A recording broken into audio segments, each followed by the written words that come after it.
সময় যে বিচ্ছিন্নভাবে কয়েকজন পদত্যাগ করেছেন, প্রত্যেকটা সময় এই ধরনের প্রশ্ন উত্থাপন করা হতো। আমরা যখন নাগরিক কমিটি থেকে নাগরিক পার্টিতে আমরা যখন ট্রান্সফর্ম করছিলাম, সে সময়টিতেও অনেকে পদত্যাগ করেছিলেন এবং সে সময়টিতে এই কথাটা বলা হয়েছিল। আমরা সবসময় সবার জন্যই জাতীয় নাগরিক পার্টির যে মতাদর্শের জায়গা আছে, আমরা যে মধ্যমপন্থী জায়গা থেকে নতুন বাংলাদেশের বিনির্মাণের যে যাত্রা আমরা সামিল রয়েছি, সেই জায়গায় আমরা সকলকে আমরা সবসময় স্বাগত জানিয়েছি। ব্যক্তির যে সিদ্ধান্ত, সেই সিদ্ধান্তকেও আমরা অবশ্যই শ্রদ্ধা করি, কিন্তু একই সাথে আমরা যে জিনিসটা মনে করি, জাতীয় নাগরিক পার্টি এনসিপি অতীতেও আমাদের দল থেকে যে দুই একজন বিচ্ছিন্নভাবে পদত্যাগ করেছিলেন, সেই সময়টাতে যে আশঙ্কাগুলোর কথা বলা হয়েছিল, সেই আশঙ্কাগুলোর কথা এখনও বলা হয়। কিন্তু জাতীয় নাগরিক পার্টি এনসিপি সঠিক রাজনীতির মধ্য দিয়ে যে কোনো ধরনের সংকট থেকে উত্তরণ করে বাংলাদেশকে নেতৃত্ব দিতে সক্ষম হবে। মনে করি যে সামনের যে নির্বাচন, সেটাই শুধু আমাদের জন্য শেষ গন্তব্যের জায়গা নয়। এই নির্বাচন শুধু নয়, জাতীয় নাগরিক পার্টি এনসিপি বাংলাদেশকে নেতৃত্ব দেওয়ার স্বপ্ন দেখে।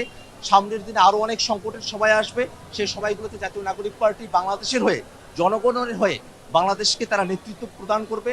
এই জাতীয় নাগরিক পার্টি এনসিপি নেতৃত্বরাই ২৪-এর আন্দোলনের সময়টাতে বাংলাদেশের মানুষকে তারা নেতৃত্ব দিয়েছেন।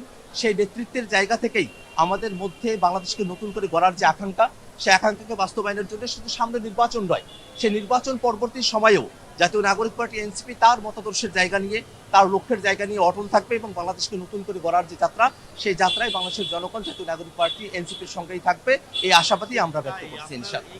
সংস্কারকে বাস্তবায়নের জায়গায় রেখে আমরা জামাতের সঙ্গে সামনের যে নির্বাচন, সেই নির্বাচনে অংশগ্রহণের ক্ষেত্রে সমঝোতার বিষয় নিয়ে আমাদের আলাপ আলোচনা চলমান রয়েছে।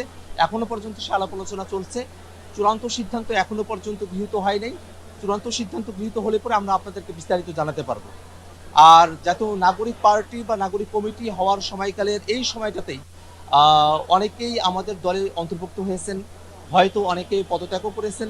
কিন্তু এটা একটা রাজনৈতিক দলের বিকাশের ক্ষেত্রেই পদত্যাগ বা যোগদান করা এটা খুবই স্বাভাবিক একটা ঘটনা প্রবাহ। আমরা পার্টির যারা নেতৃত্ব আছি, পার্টির যারা সাধারণ সদস্যরা যারা আছি, আমরা পার্টির সিদ্ধান্তের প্রতি আমরা অটল থাকবো এবং আমরা মোটা থেকে যেটা চাই যে বাংলাদেশে একটা নতুন রাজনীতি দাঁড় করানো প্রয়োজন।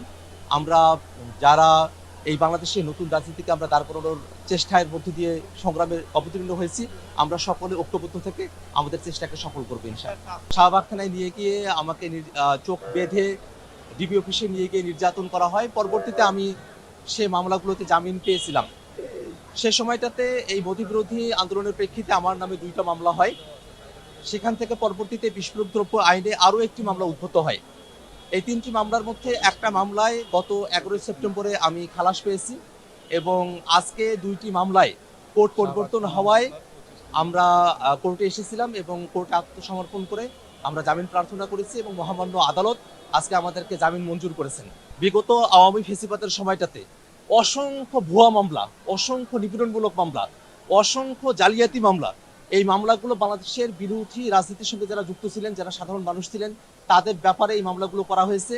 এখনো পর্যন্ত এই অন্তর্বর্তীকালীন সরকারের প্রায় 1.5 বছর সময়সীমার মধ্যেও এখনো যে ফেসিবাদের আমলের মামলাগুলোকে নিষ্পত্তি করা হলো না, এখনো যে অনেক মানুষকেই সেই ফেসিবাদের সময়টাতে যেমন করে কোর্টে হাজিরা দিতে হতো, এখনো তেমন করে হাজিরা দিতে হচ্ছে। এই ঘটনা আমাদেরকে চরমভাবে আশাহত করে এবং আমরা সরকারের দায়িত্বশীলতা নিয়ে আমরা এই জায়গাটাতে প্রশ্ন উঠাচ্ছি এবং আমরা সরকারের কাছে আহ্বান জানাই, আপনাদের যতটুকু সময়কাল এখনো মেয়াদ রয়েছে, একটা স্পেশাল টিম গঠন করে সরকারের তরফ থেকেই বিগত সময়ে যারা বিরোধী রাজনীতির সাথে যুক্ত ছিলেন, যারা সাধারণ মানুষ ছিলেন, যাদের নামে রাজনৈতিক হয়রানিমূলক মামলাগুলো করা হয়েছে, সেই মামলাগুলোকে বাছাই করে অতি দ্রুত সরকার যেন সেই মামলাগুলোকে নিষ্পত্তি করার একটা উদ্যোগ গ্রহণ করে।